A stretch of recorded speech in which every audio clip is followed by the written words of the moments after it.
અમદાવાદ મહાનગરપાલિકા સંચાલિત શાળામાં કેટલા કોર્પોરેટરના બાળકો અભ્યાસ કરે છે? આ સવાલ વિપક્ષે ઉઠાવ્યો ને સાથે મહાનગરપાલિકામાં રાજકારણ ગરમાઈ ગયું। અમદાવાદ મહાનગરપાલિકામાં આજરોજ નગર પ્રાથમિક શિક્ષણ સમિતિના બજેટ પર ચર્ચા કરવામાં આવી હતી, જેમાં સત્તાધીશોએ દાવો કર્યો કે મહાનગરપાલિકા સંચાલિત શાળાઓમાં સારામાં સારું શિક્ષણ આપવામાં આવે છે, પરંતુ વિપક્ષ નેતાએ એવો તો સવાલ ઉઠાવ્યો કે સામાન્ય સભામાં થોડીવાર માટે સન્નાટો છવાઈ ગયો। અમરાઈવાડીના વિપક્ષી કોર્પોરેટર જગદીશ રાઠોડે કર્યો સવાલ કે સામાન્ય સભામાં બેઠેલા તમામ કોર્પોરેટરમાંથી કોના દીકરા દીકરી એએમસી સંચાલિત શાળામાં અભ્યાસ કરે છે?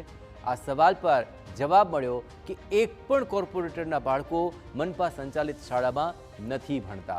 વધુમાં બાળકોના યુનિફોર્મ અને વિદ્યાર્થીઓના પ્રવાસ માટે ગત વર્ષે ફાળવાયેલા બજેટ મુદ્દે પણ આક્ષેપો થયા।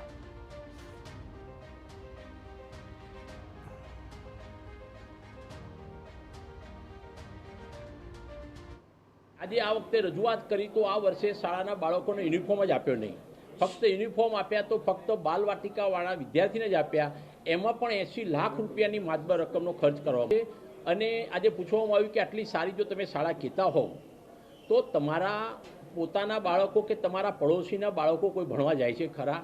તો એ લોકો કોઈ બોલી શક્યા નથી।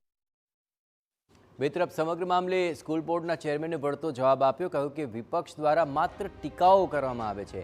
દર વર્ષે સ્કૂલ બોર્ડના વિદ્યાર્થીઓની સંખ્યા વધી રહી છે અને કેટલીક શાળાઓમાં તો વેઇટિંગ ચાલે છે।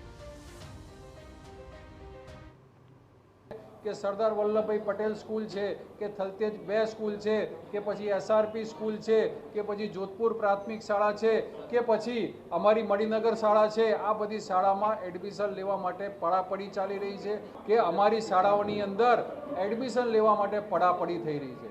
આજે તેમને આ બધી વસ્તુઓ દેખાતી નથી।